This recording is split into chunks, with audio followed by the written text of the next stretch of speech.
Merci de nous rejoindre sur Radio J, chronique des attentats du 13 novembre 2015, un procès qui se poursuit et qui touche bientôt à sa fin et on en parle avec Michel Zerbib comme tous les matins. Bonjour Michel. Bonjour Ilana. Alors Michel, la plaidoirie d'un des avocats de Sofiane Ayari vous a interpellé hier au Palais, une plaidoirie très politique sous couvert de droit international et qui a fait passer l'accusé pour un criminel de guerre et non un terroriste. Alors ça mérite quand même une petite explication. Oui, c'est vrai, je vais la tenter. Sofiane Ayari d'ailleurs est soupçonné d'avoir voulu commettre avec Osama Krayem un attentat contre l'aéroport d'Amsterdam.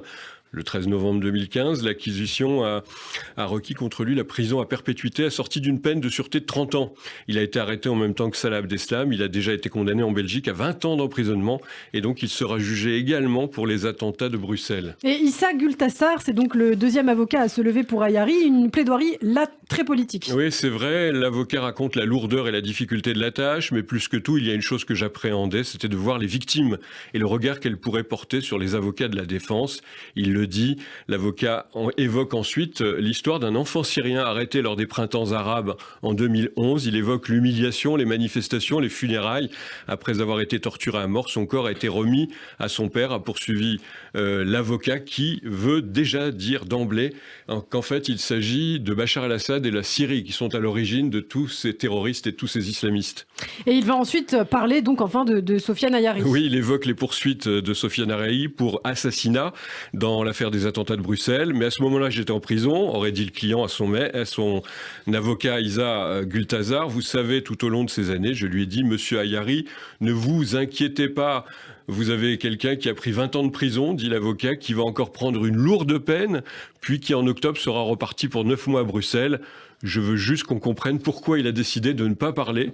Je n'ai pas vu ses propos du mépris à l'égard des victimes. Et l'avocat avance dans son raisonnement sur la question de l'islamisme. Oui, c'est ça. Maître Issa Gultassar estime que le débat sur la radicalité est confisqué par deux écoles. Il cite celle d'Olivier Roy, qui dit que la finalité du terroriste serait le passage à l'acte.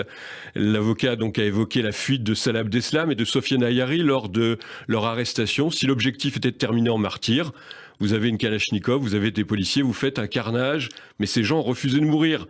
Qu'ils ne soient pas morts, on ne peut pas dire qu'ils sont tous interchangeables, sinon c'est faire payer les vivants pour ceux qui sont morts. Pour cet avocat, il faut comprendre l'homme Ayari. En fait, c'est oui, c'est ça. Maître Gultassar, toujours lui, cite maintenant les déclarations d'Ayari devant la juge d'instruction Panou, dans lesquelles il parle de ses regrets.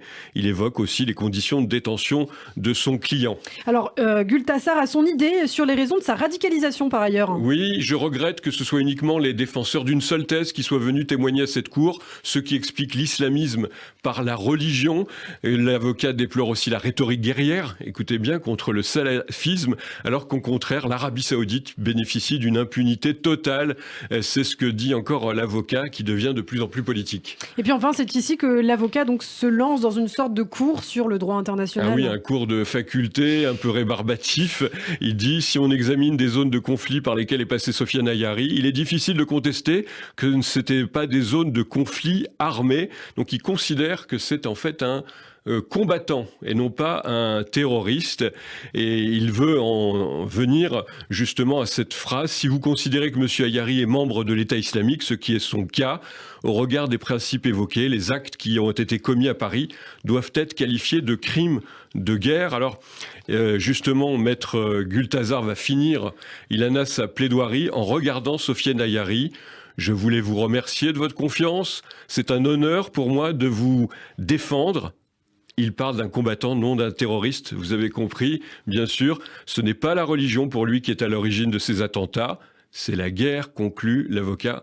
On peut dire que son client aura bien du mal à s'en sortir. Eh bien, on continuera bien sûr à évoquer ces derniers jours de procès, toujours en votre compagnie, Michel Zerbib. À demain. À demain.